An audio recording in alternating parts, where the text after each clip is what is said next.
So for me, it was a transforming point in my life. I was 24 years of age, and I had been travelling for 2 years, from 1980 to 82, surfing, like hitchhiking around the world through Southeast Asia and through Africa. And I'd ended up on a small island called Mauritius. This island had great surf, good diving. I thought I could retire here. I'd sailed there in 81 and seen it and gone back to it from Africa. And the fishermen that I lived with were Creoles. They were laid back, lived off the ocean. And I just surfed with them and dived with them. While I was diving on the island, they taught me to night dive. Now I'd taught people how to dive and instructed them. I was a qualified lifeguard. But I'd never night dived, and these fishermen taught me to night dive. It was quite freaky, you know, going out at night, but we used to dive on the outer reef. Mauritius, it drops off about 13,000 feet. It's basically a submerged mountain. And so we'd dive on the outer reef from 11 at night to about 1 in the morning. And as we dived, we'd look with our diving torches, because the crabs and the crayfish would come out, and they're scavengers, so they'd scavenge the reef. And with your torchlight, you could blind them, and with your leather gloves, just pick them up. So we would catch as much seafood as we could, sell it to the tourist hotel, which is how the fishermen earned their living. And for me, I wasn't into the money, I was just into seafood. So go home, cook a bunch up, have a good feed, and, you know, crawl into bed about 2 in the morning and have a bunch of seafood. You know, parrotfish would be asleep. So you get a few fish for dinner and plenty of seafood. And so we were living on these, you know, when you travel for 2 years, you've got to live pretty cheaply. And so we were living on about $1 to $2 US a day in small huts on the village, near the village. This particular night I went out diving. It was a bit different because I saw there was a storm at sea, and I thought, oh, there's something, maybe the surf will come up on the reef. So I'd dive for years. So I thought, oh, I talked to my friend Simon. I said, oh, Simon, the surf might come up, it'd be dangerous. He said, oh no, this storm of mist, Ocean. We go to a new place tonight. You see best diving in Mauritius. Now, like a good fisherman, he threw out his bait, reeled me in, and so at 11 that night we got all our diving gear in the fishing boat and rowed off out through the lagoon, crossed the outer reef, and then rowed and poled our way down from Tamarin Bay, where I was living, to a place called Rivière Noire, Black River. As we slipped in, it was quite dark because the clouds were coming in, so there was no real moonlight, and it was a little bit of a chop on the water. But as I slipped into the water, my 2 friends had already gone in. As I slipped in, something smashed into my arm and stung me. Oh, I wondered what on earth it was. It felt like an electrical shock. Now, the other 2 divers had swum off to my left, going up onto the reef, and I'd just been hit by something. I couldn't see what it was. It was excruciating pain, like electricity had gone into my arm. My first thought, electric eel. I thought, well, I've never seen an electric eel, I don't even know, you know what I mean, except in an aquarium. What was that? So I looked around the water and started making out these jellyfish. I thought, well, it can't be them. You know, I mean, jellyfish don't do that. You know, they'll sting you, but nothing like that. But these jellyfish are a bit different. They were bell-shaped or torpedo-shaped at the top, then box-shaped, finger-like tentacles. I thought, well, is that a jellyfish? Yeah, it must be. So I reached out and grabbed it with my gloves, and sure enough, it was a jelly. As I swam through, I had no idea that I just reached out with my leather gloves and grabbed potentially well, some books say the deadliest, some say the second deadliest creature known to man, a box jellyfish, obviously, because it's box-shaped. But I'd never read anything on it. I'd never heard about it. And so here, I just had a box jellyfish go through my hand. Now, this particular species in Australia is well known and has killed over 70 people. In New Zealand, no one's really even heard of them, because it's colder water, we're further south, so these particular jellyfish are more in the tropical regions. And it has killed over 70 people. It's so deadly that some scientists are now saying the venom is more deadly than cobra, taipan and black mamba. But as this jellyfish went through my hand, I thought, oh, well, I wonder what that is. Kept swimming. Then as I kept looking for crays, something else smashed in my arm. This time I saw the tentacles of this jellyfish going past me. I realised, oh man, I must have been hit the first time by one. I began to swim over towards the reef to talk to my friends about them, and another one hit me. And I thought, gosh, there's so many. There's heaps of them in the water. It's like I'd swum into like a whole soup of them. Now, jellyfish are very hard to see at the best of time because they're so transparent, but at night, very, very hard to see. and they were kind of smashing into me. As I asked my friend to surface, he came up, he said, "Christopher, man, what's happening?" I said, "Something hit me, Simon." He said, "You get out on the reef, brother, we have a look." So he had been swimming off to the left, and the jellies are over here to the right, and he hadn't seen them yet. As I put my head back into the water to climb up onto the reef, coming off the outer reef, just the surge of the tide, was a jellyfish being dragged back into my face. As I put my face directly in its path, I had one shot. It was either going to hit my neck, or all I did was just roll in the water, throw my arm in front of my face to protect my throat, and got hit a fourth time. As the fourth one hit me, I pulled the tentacles off and climbed up onto the coral reef. There's a low tide, it's about 2 foot covering the reef. As I stood there, I looked at my arm with my torch, and what amazed me was my arm had already swollen to double its normal size. Where the tentacles are hit were like burn blisters, and I could feel the toxin pumping through my blood system up into my lymph glands with excruciating pain. I thought, man, what's happening? My right lung started to be constricted as I stood there. Perspiration was pouring off me, and it felt like a branding iron had been put on my arm. As my friend Simon came out of the water, he looked at my arm, and in French he went, "Qu'est-ce que fait, Jan? What's happening?" I showed him my arm. He went, "Invisible." It's like he knew what it was. And when he said in French, "Invisible," I recognized it to be invisible one. Well, this jellyfish was so invisible, I thought, yeah, okay, invisible. He said, "Pardon, invisible, tac, c'est fini for you." And in French, he's telling me, "C'est fini" means the end. One's enough to kill you. Now, this man had been diving as a child. He was one of the most respected fishermen in the village. The Creoles hated diving at night. It took courage for a man to conquer the fear of darkness and night diving, so they respected him for it.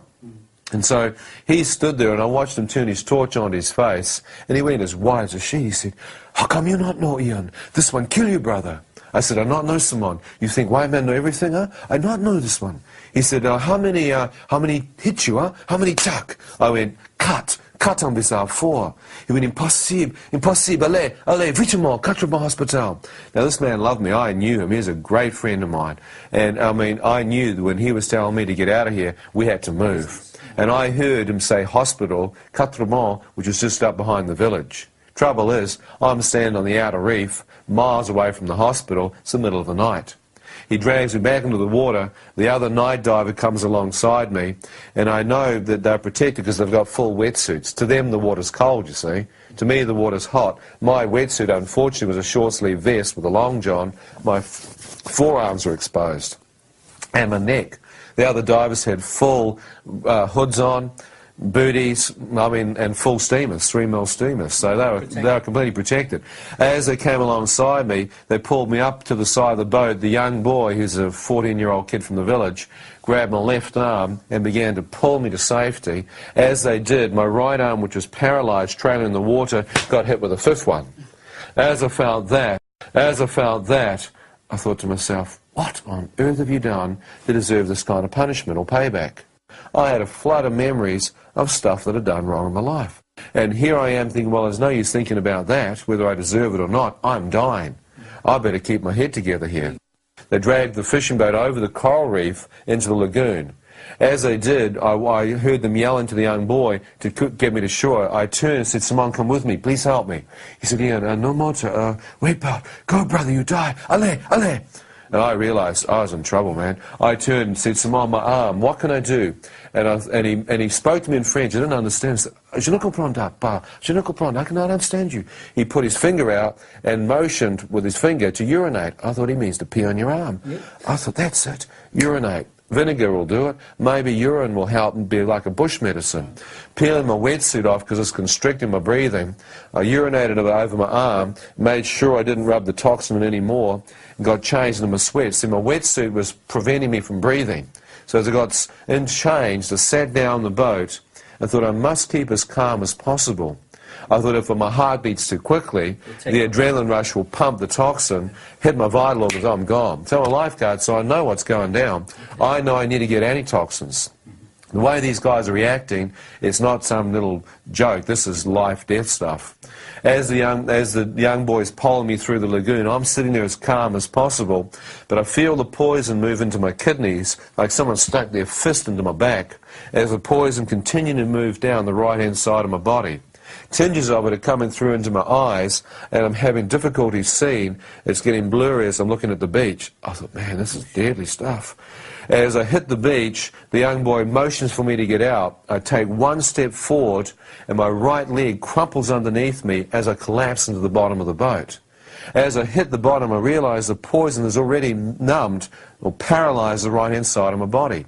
The young kid says, put the arm around my neck, so I do that, grab my right arm, which is paralysed, and hang on to him, and this young kid does an amazing feat, he's only a small kid, carried me up across the sandy beach, which is really hard, up through the houses and the bungalows and the palm trees, up onto the main road.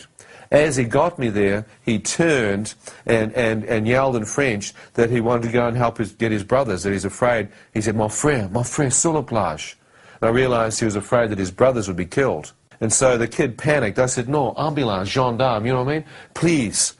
And the kid took off. As I sat there on the road, the poison hit me, and I started to feel very weak and tired.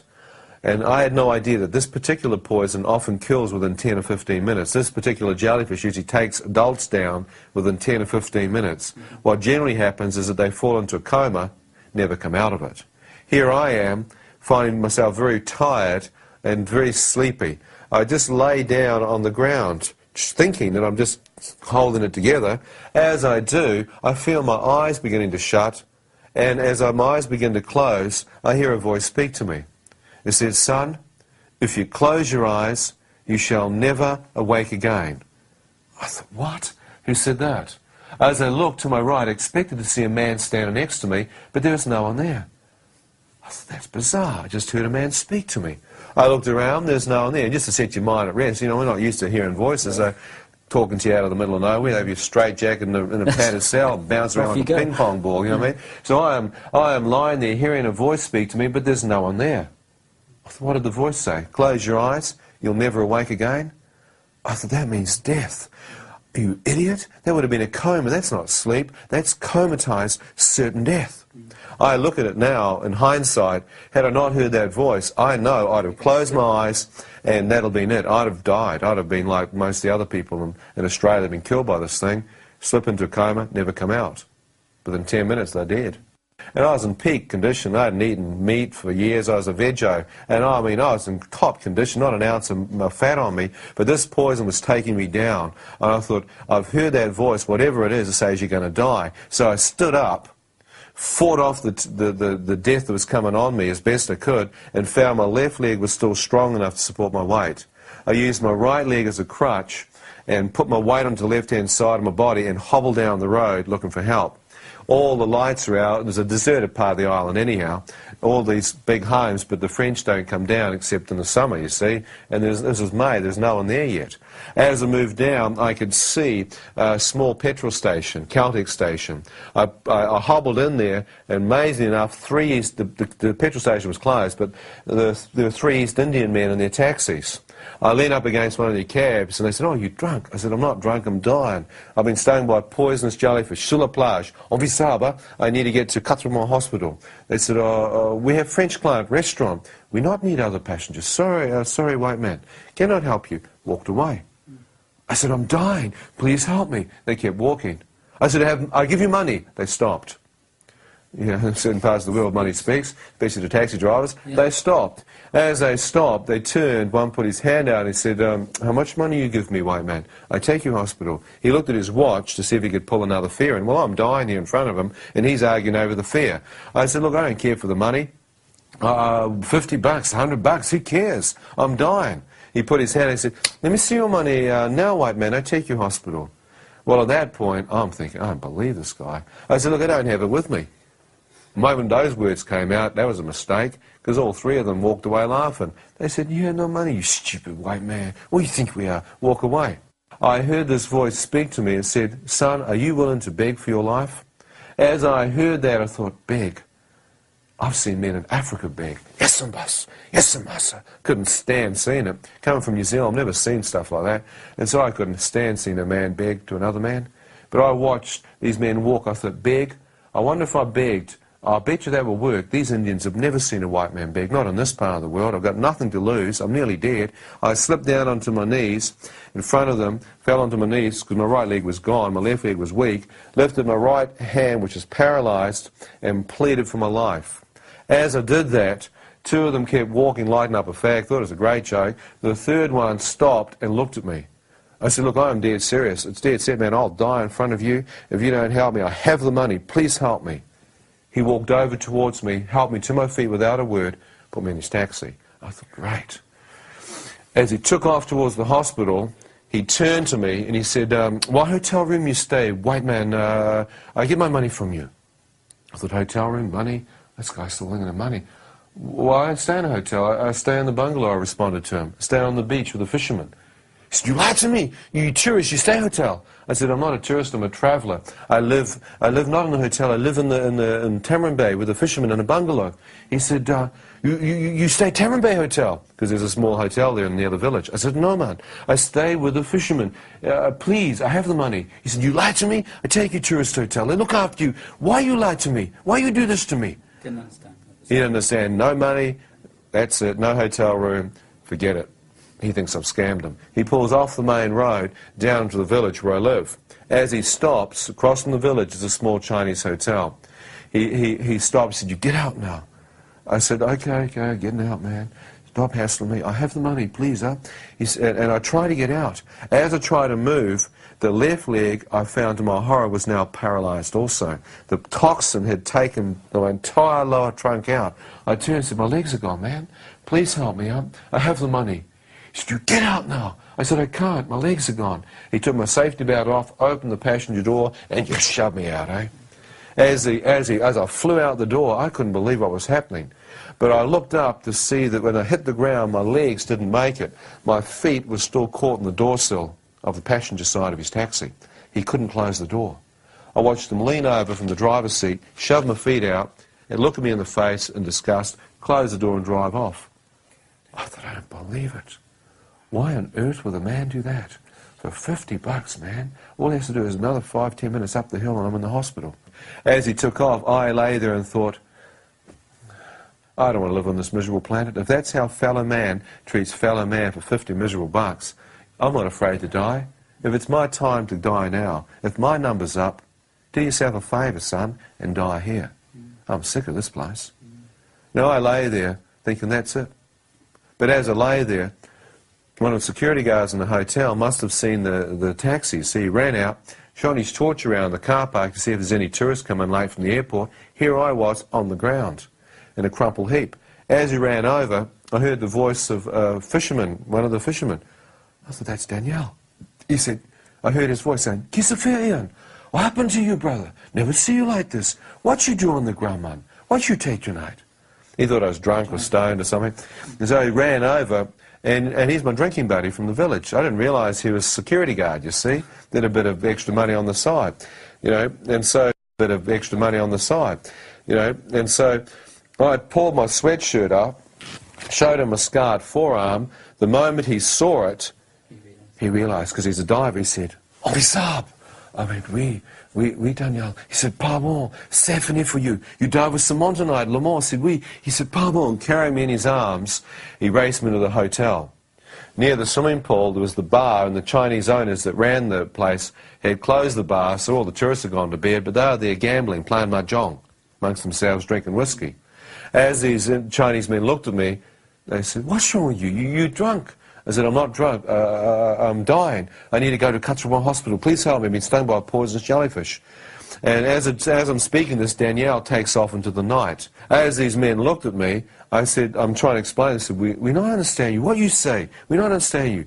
I said, my arm, I pulled my sleeve up. It had worked for my friend just a minute ago. Thought if they see my scars on my arm, they might realise I'm in serious trouble. So I pulled my sweatshirt up. They saw the scarred forearm. And the Chinese owner, he stood up and said, "Oh, what you do, you stupid white man? You put the needle in the arm? Oh, the old man, he take the opium, huh?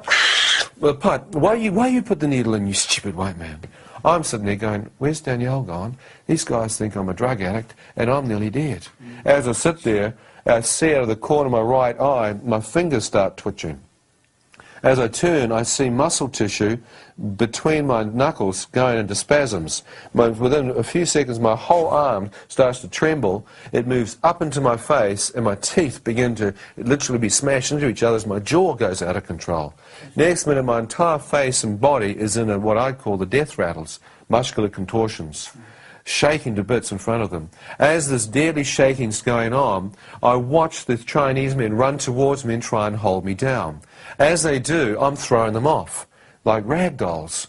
My body comes out of this deathly shakes, and I feel go through the core of my body an icy cold breeze, like very, very cold. So I'm freezing, man. They ran and got blankets. The old guy thought I must have taken a poison in my stomach. He tried to pour milk down my throat, at least he was thinking. As I'm sitting there, I feel the poison moving into my bone marrow, and not the poison but death, like an icy cold death, necrosis, moving into my bone marrow and coming up towards to my upper body.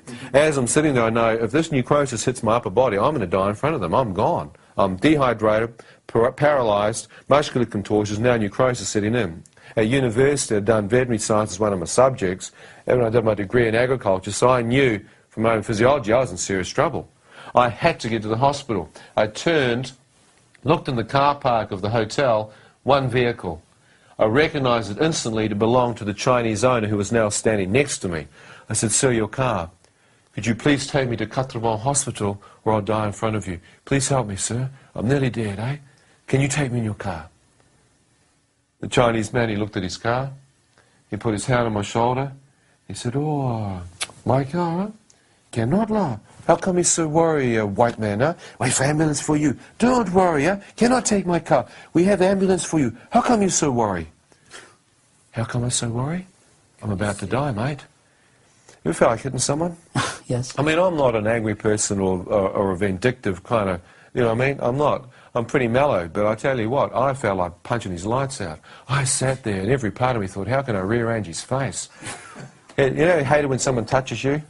You know what I mean? They're just in your space. Well, there's not any in my space, it's in my face. I thought I'll hit him. I was just about to plant him one, but my arm wouldn't respond. My mind was saying, smash him. My hand wouldn't move. I thought, great, it's paralysed. I tried my left hand, it moved. I thought, what on earth could I do with my left hand before I died? I thought, my forehead. I could give him a headbutt. So I play a lot of rugby at home, you know, I mean, every now and then you get in some pretty heavy stuff, so I'm about to rip him down into my forehead. As I'm about to do that, this voice comes again. It said, "Son, if you do that, the adrenaline rush will kill you. The toxin's too close to your heart." I thought, that's true. I looked away. I thought, if I survive this, I'll find you. I mean, I'm going to get you, Jack, you're history. I'm staring out here, controlling my anger, again wondering what this voice was. But it had literally just stopped me from killing myself. As I looked away, trying to control it, my anger, I watched my friend Danielle come sprinting towards me. Next to him, another security guard. As they grab me in their arms, they carry me towards the entrance of the hotel, and I see, as they carry me, the headlights of a small vehicle comes flying into the car park. As I see it come around, it's an ambulance. Small Renault with an ambulance written on the side of it. The guy that's driving it doesn't see us because his headlights miss us, and it was a Creole that rang them, so they thought the boys must be stoned or drunk or off their face, false alarm. The Frenchman driving it changed gear and drove out without even stopping. He didn't even come in. As he took off around the corner, I'm slung between my two friends watching this happen. I think you're in a Grand Prix or something? And I can't whistle. I'm dehydrated. My friend lets me go, chases after the guy whistling, doing a huge wolf whistle, trying to get the guy's attention. Fortunately, he stops him in the road before he gets up onto the main road. The guy backs up. The other security guard throws me in, gets me into the ambulance. We take off. As we race towards the hospital, it's on a ridge, but they inadvertently put my feet in the front seat. My head's in the back seat.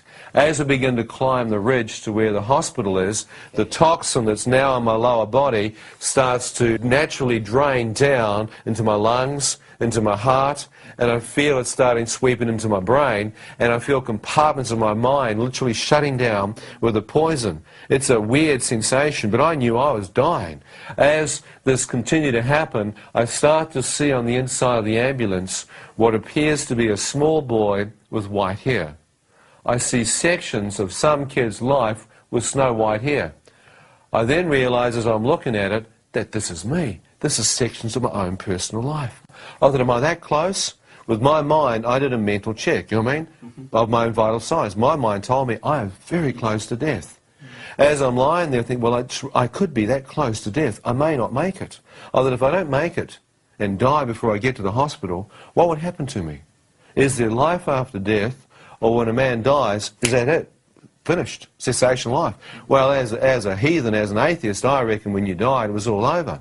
The trouble was, I wasn't sure. How many know you can be wrong? You know what I mean? Ever been wrong in your life? Well, I was a gambler, and I'm gambling with my life here. I think, hey, if I'm wrong here, I'm gambling. It's like Russian roulette. I could be wrong here. I thought, I have no idea what will happen to me if I died. As I lay there, I began to see appear now before me my mother. As I saw her, I was amazed, because as I looked at her, I could see she was praying. I thought, what's my mum doing here? As I saw her praying, she looked straight up into my eyes. She said these words. She said, Ian, no matter what you've done in your life, son, no matter how far from God you may be, if you'll but call out to God from your heart, God will hear you and God will forgive you, son. I thought, forgive me? God? What's all this stuff about God? Is there a God? I had no idea until I returned back to New Zealand that at that precise moment on the other side of the world, my mother was on her knees praying for me. She's the only believer in our family. And she had prayed every day of our lives, all the kids, the whole family, every day, every one of them. And God had just spoken to her in prayer and said, your eldest son Ian is nearly dead, pray for him now.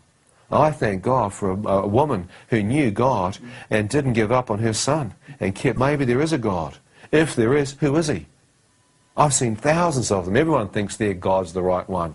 And when you're dying, you'd like to know who it is, you know. You don't want to back a loser. Not if you're a gambler. No.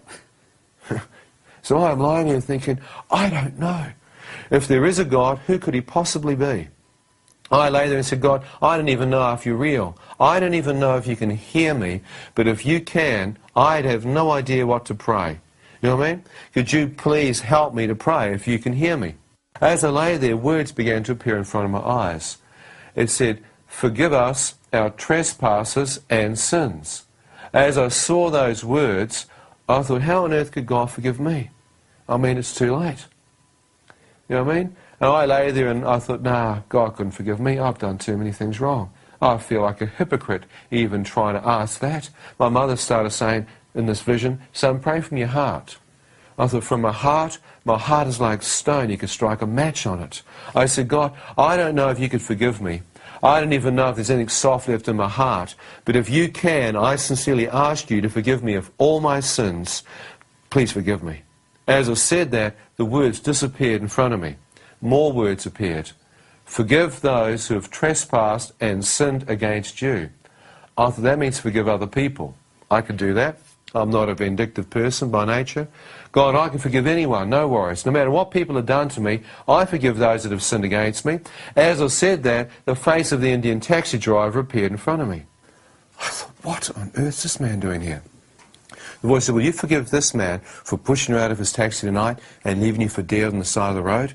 I thought, no, you must be joking. Not forgiving him. I mean, I was furious with that guy. And the next minute, the Chinese guy's face appeared in front of me. I thought, what on earth is he doing here? And the voice said, will you forgive this man for not taking you in his car tonight and leaving you to die in the hotel?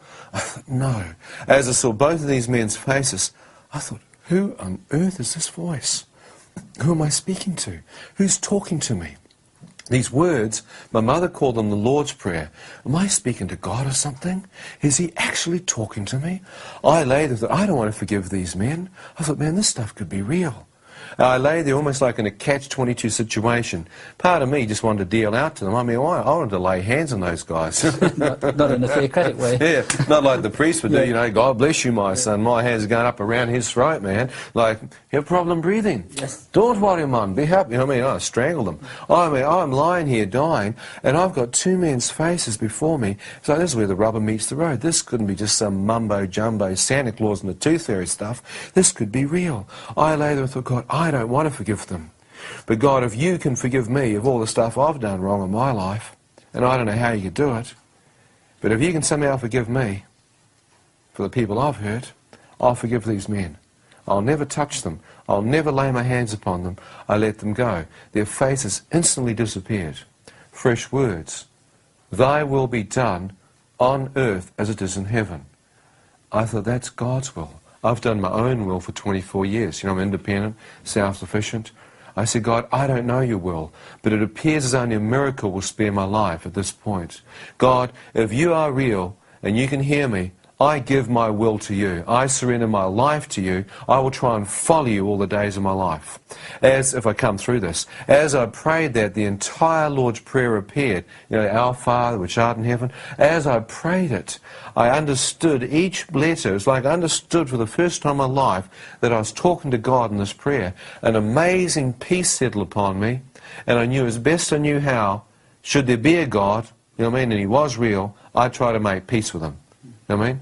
And as I prayed that prayer, the ambulance seemed to stop. You ever been in a car accident where everything goes into like slow motion? Yeah. I felt like in that ambulance, time seemed to have stopped as my heart was dealt with before God. And I had no idea how pivotal that prayer was, how powerful that prayer prayed from my heart would mean in the things that were going to take place next. No understanding, really, of how important that prayer was. As the ambulance stopped, they lifted me into the wheelchair, raced me through the accident emergency. First person saw me was a nurse. She pulled my sweatshirt up, tried to take my blood pressure. She pumped her machine up. I watched her look at her machine and shake it. I thought, what's wrong with it? She hit the top of it, turned to me, it's like, there's something either wrong with you or the machine.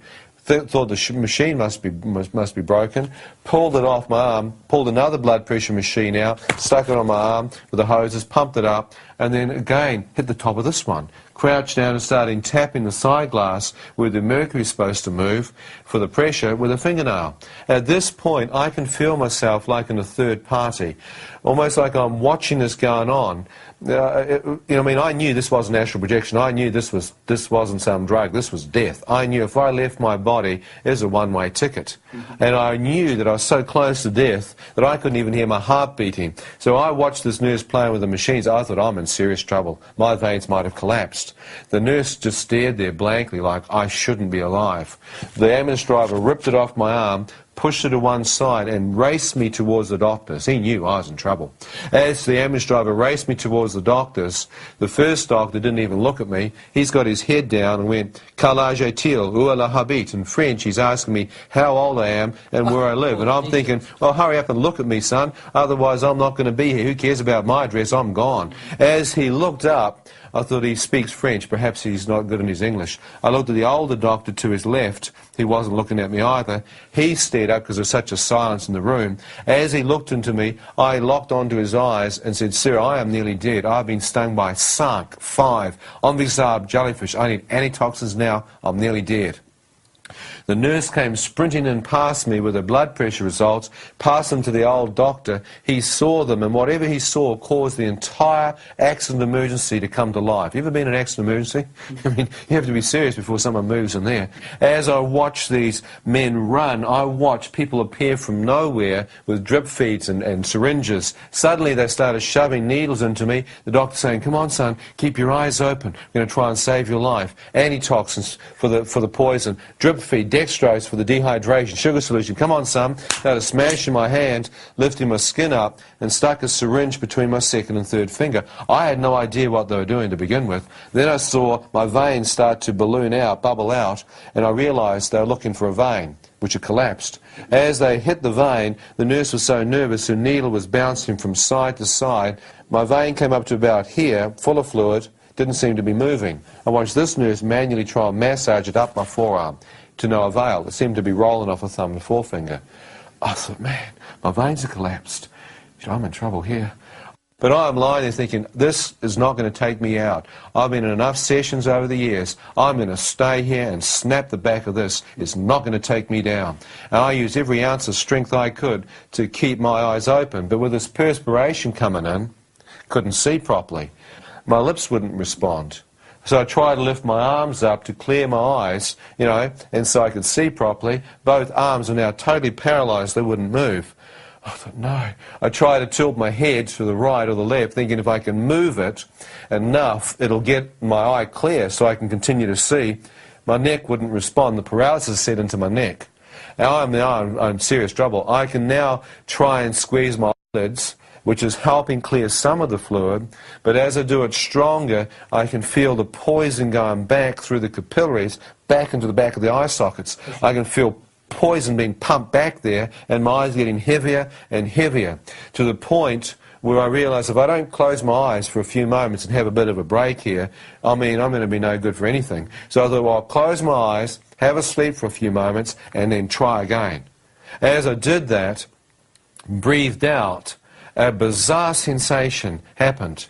The impression of it was like there was a release, or like the battle to stay alive had finished. I had no idea until talking to the doctors later. At that point, they came back to find my eyes closed, took my pulse. I was gone. They had lost me. I had literally gone. For a period of 15 minutes, I was just a dead corpse, a piece of meat. And they actually moved me out of the accident emergency down what it looks like to be a part of the hospital, a morgue or something. Moved me actually bodily down the tropics. They don't leave your body lying around too long. So they moved me out of the accident emergency down into another part of the hospital. And so, as for me, I had no idea I'd been pronounced clinically dead. To me, I was asleep. The trouble was, as I closed my eyes, which, you know, things go dark, I suddenly found myself in a standing upright position, wide awake. I knew I was awake. The trouble was, it was pitch black. And my first thought was, why on earth did those doctors go and turn the lights out in here? I mean, that's enough to spin anyone out, you know what I mean? Why on earth would they do that? What kind of hospital is this? As I stood there, wondering how long I'd been asleep for and why the lights are out, you know what I mean? 1 minute it's a hospital room, next minute it's pitch black. I thought, well, don't freak out. Let your eyes accustom to the dark. Maybe you've woken up too quick. So I kept looking, thinking my pupils are dilated. No light. Couldn't see a thing. It was pitch black, like a dark room. So, well, okay. There must be some light in here somewhere. So I turned around 360 degrees, checking out to see if there's some light. Couldn't see a thing. I thought, well, I'll go and just find a wall, you know, find a wall here, get the light switch, turn it on, see where we are. As I went out to my right, I couldn't find the wall. I thought, that's weird. Have they moved me? Maybe that's why the lights are out. They've moved me down to the general ward while I've been asleep. I've woken up, the lights are out, they don't want to wake the other patients. So I thought, well, I'll go back to my bed, find my hospital bed, should be a lamp near there, and that shouldn't wake too many people up. So I started moving back to the left, groping around looking for my bed. Couldn't find it. I thought, great, you idiot, now you've lost your bed. How on earth did you do that? You know what I mean? You would talk to yourself, so I'm groping around trying to find my hospital bed, can't find it, and another thought comes into my mind. It's so dark in here, you can't even see your hand in front of your face. I thought, well, is it that dark? I brought my hand up. As it did towards my face, my hand seemed to pass straight through my face, like there was nothing physically there. I thought, that's impossible. You can't miss your head, it's not that dark. 2 hands. Brought both hands up to where my face should be. Both hands seemed to pass straight through. So where's my arm, my body, my hands? As I went for different parts of where my human form should be, there was nothing physically there. It was like you're outside of your body. But before I could think too much about that, I'm thinking, well, what is this place? What's this darkness? As I stood there, I began to tune myself to it. I could sense the darkness had an evil presence, a cold, encroaching evil pervading the atmosphere. Like, it wasn't just physical, but there was a spiritual darkness, you know what I mean? Like, it was evil in there. And as I stood there, I began to sense something out to my right, looking at me. In front of me, I felt like invisible eyes of something or someone checking me out. You ever felt that? Ever kind of felt like when you're walking home at night, sometimes someone's checking you out and you get a bit of a chill through your spine? Well, you intensify that about 100 times over. I'm standing there sensing not only something, but there's something moving towards me. As I feel the movement in this darkness towards me, I move back. As I do, a man screams at me to the right, out of the midst of the darkness, and says this, "Shut up!" I went, "Shut up?" I said, "Nothing. What are you talking about?" You know, responding to him, I braced myself for a hit. As I did that, another voice of a man screamed at me to the left. He said, "You deserve to be here." "Deserve to be where? Where am I?" Another man in front of me. "You're in hell. Now shut up." Well, I don't believe in hell. I was an atheist. I believed hell was a religious trip put on people to scare them into their religion. I thought all religions are based in fear. If there was a hell, it'd be a party time. You know what I mean? The jury headbang and stuff. You know what I mean? Sex and drugs and rock and roll. You know what I mean? I'm thinking that's what it'll be. Party time. Everything you can't do up here, you can get away with down there. I thought I'd rather be down there than up there in the clouds with a white sheet on, having some little...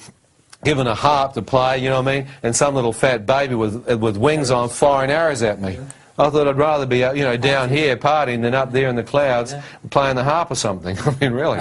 But see, both of those concepts just went out the window. I'm standing not down in the party time with the lads. I'm standing here outside of my physical body. Pretty hard to grab your bear down there, isn't it? Right. Can't find your face. I mean, and jokes aside, you wouldn't want your worst enemy to go there.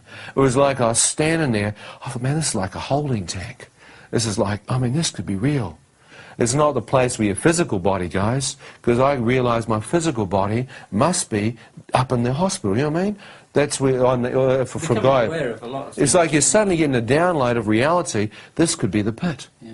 And these men are in the same place. And your thought is like speech to them. You could be there 5 minutes to 5,000 years. You can't get tired. You can't tell time. You could actually be here. This could be it. As I stood there, realizing I could actually be in hell, in total darkness, a radiant beam of light pierced through the darkness above me. As this light touched my face, I felt an awesome presence go through me, and my entire body seemed to lift off the ground and be translated up into this light and radiance. As I'm being drawn up into it, I can see that it's coming from a circular-shaped opening far above me, that this light is emanating out of a circular opening.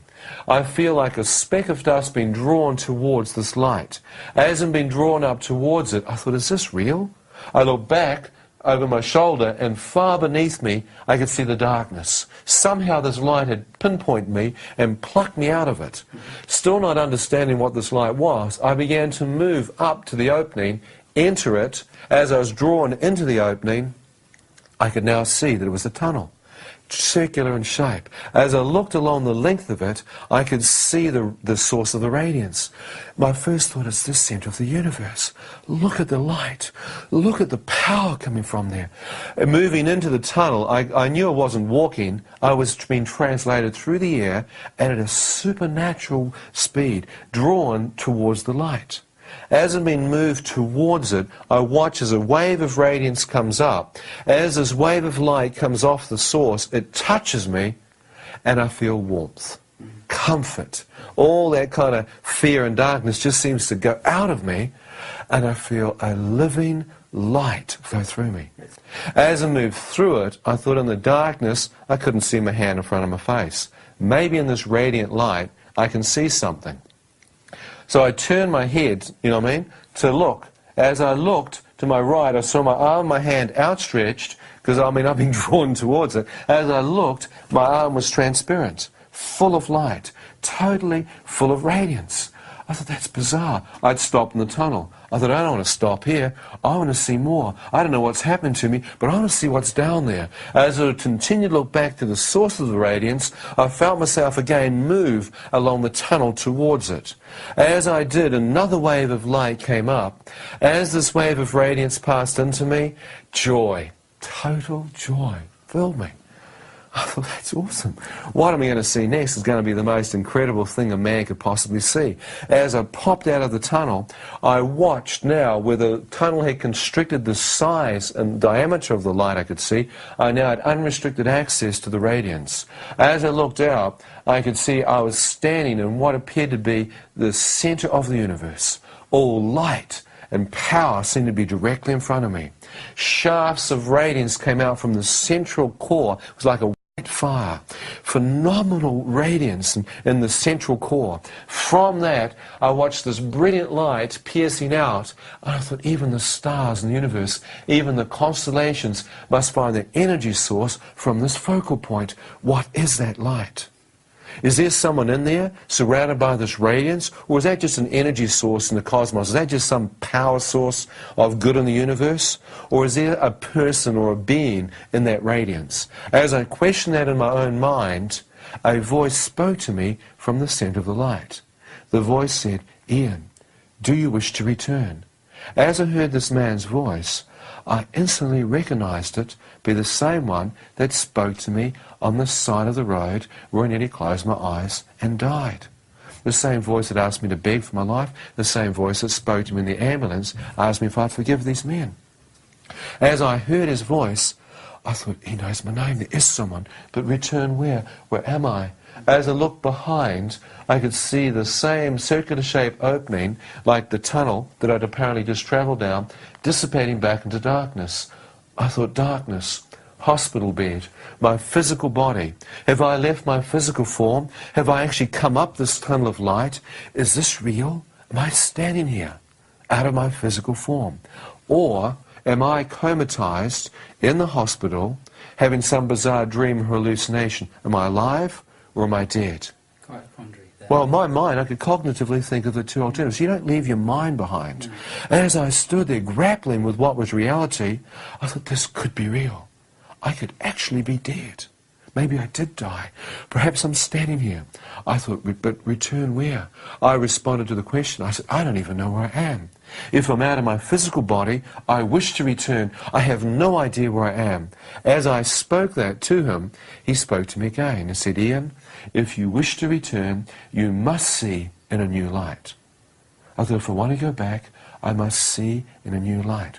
What does that mean? Light. See the light. Look at this light. Am I seeing the light? It must be. Look at this. It's a phenomenal radiance.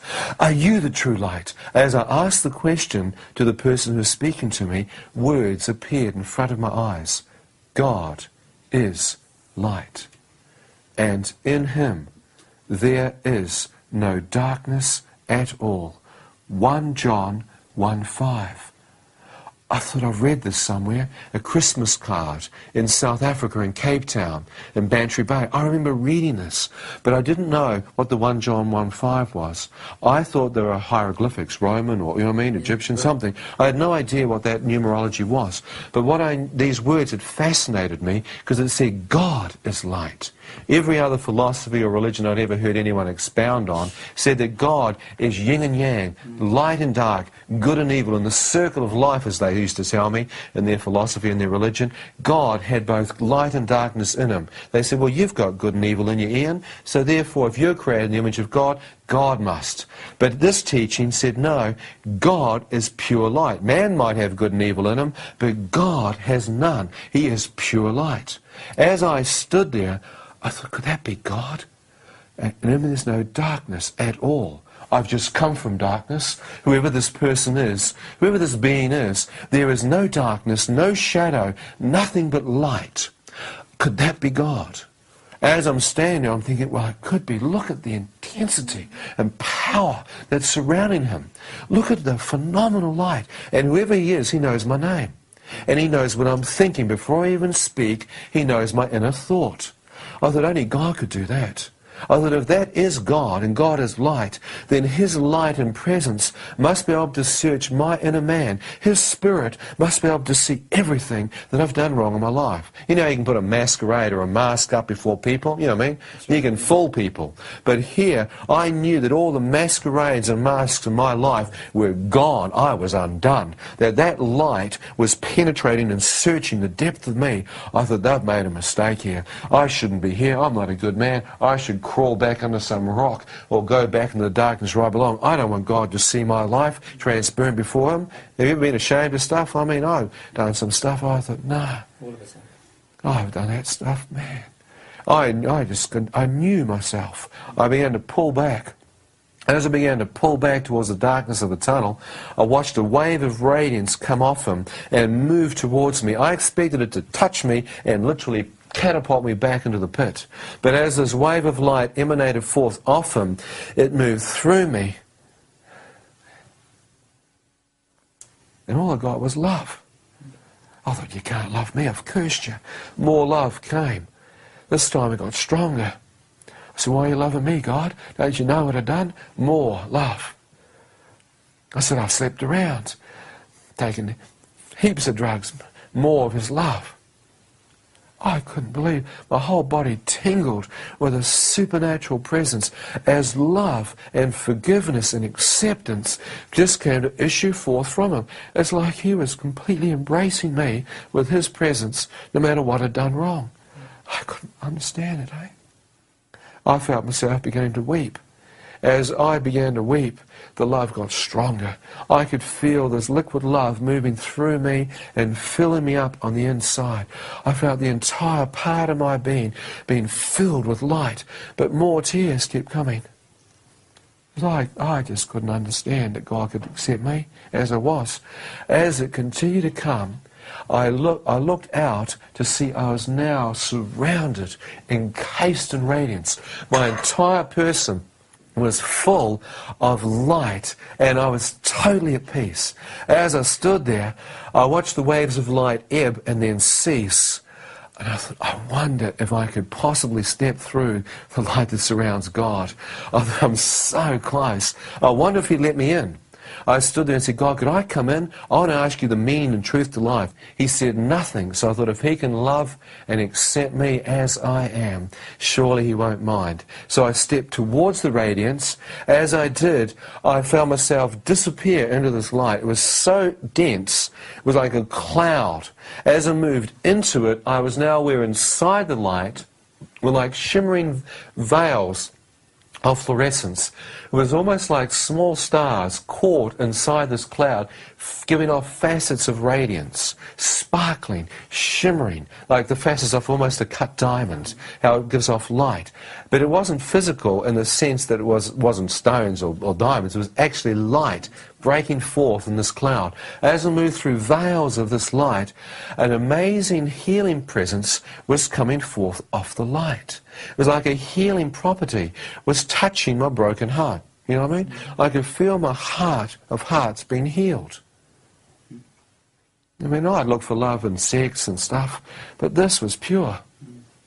I mean, this wasn't some degenerate, sicko stuff. This was pure.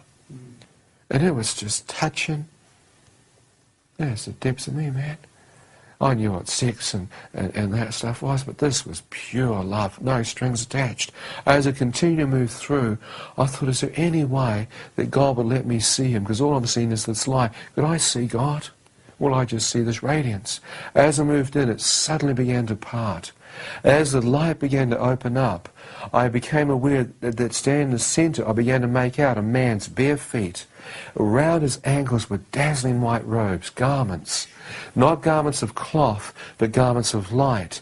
As I looked out and saw that, I began to lift my face up to see the chest of the man, and his arms were outstretched with dazzling white robes, as if to welcome me. But as I looked towards his face, I almost had to turn away. Because as I saw the light and radiance coming off his face, I turned because it was so pure. And it was 6 times brighter than all the light that I'd just seen. This light seemed to eclipse everything I'd walked in through. His face shone like the light was coming out of the pores of his skin. I could make out the form of the features of the like the hair, but I couldn't see the actual facial features because the light was so brilliant. I began walking closer towards him, thinking, that must be God. I wondered if I could just see his face. I'll know who God is. As I got within a few feet of his presence, I began to place my face into the light. And it didn't hurt your eyes. It was like you could look into it. As I placed my face closer in towards his face, hoping I'd break through that veil, as my face did, he suddenly moved. I thought, why has he done that? I've got so close I couldn't see his face. As he moved towards him, thinking, that must be God. I wondered if I could just see his face. I'll know who God is. As I got within a few feet of his presence, I began to place my face into the light. And it didn't hurt your eyes. It was like you could look into it. As I placed my face closer in towards his face, hoping I'd break through that veil, as my face did, he suddenly moved. I thought, why has he done that? I've got so close I couldn't see his face. As he moved, all the radiance moved with him, and directly behind him, the same circular shaped diameter as the tunnel, I could see it opening out, and in front of me, like standing in almost like in a cave entrance, I could see, looking out from this entrance, green fields, meadows, fields opening up before my very eyes. As I looked at it, it looked like a new planet. I could see a crystal clear stream working its way through. It was like Earth, but untouched. You know what I mean? A totally new Earth. Every single part of me's gone, I've made it. Somehow, by the skin of my teeth, I have made it. I mean, I knew that somehow I belonged here. It was like I knew I was home. I was wondering, why on earth wasn't I born here in the first place? Why was I born on this miserable planet? Why? Because you must be born again of the Spirit of God. You must have a rebirth and you're in a man to enter into here. But I'm standing here not realising that's what had happened in the ambulance, that prayer, I'd actually had a rebirth in that prayer, that deathbed prayer. I had no idea that God had heard that and actually moved upon my spirit and washed my inner man as white as snow, crystal clear. As I'm standing there looking in, all I want to do is explore. I mean, I thought my feet won't touch the ground. I could see the pasture had the same life force that was upon the presence of God emanating right through it. I knew if I stepped on it, it would spring back. The light is like everything was giving off life. As I started to move in, his presence came right back in front of me and blocked the way. He asked me this question. He said, Ian, now that you've seen, do you wish to go in or do you wish to return? I thought, return? What for? I wish to go in. He didn't move. I said, I have no one to return for. I'm a single man. I am not married. I have no children, well, none that I know of. Please allow me in. He didn't move. Because I thought if God, knew my life, he'd know that maybe I fathered some child.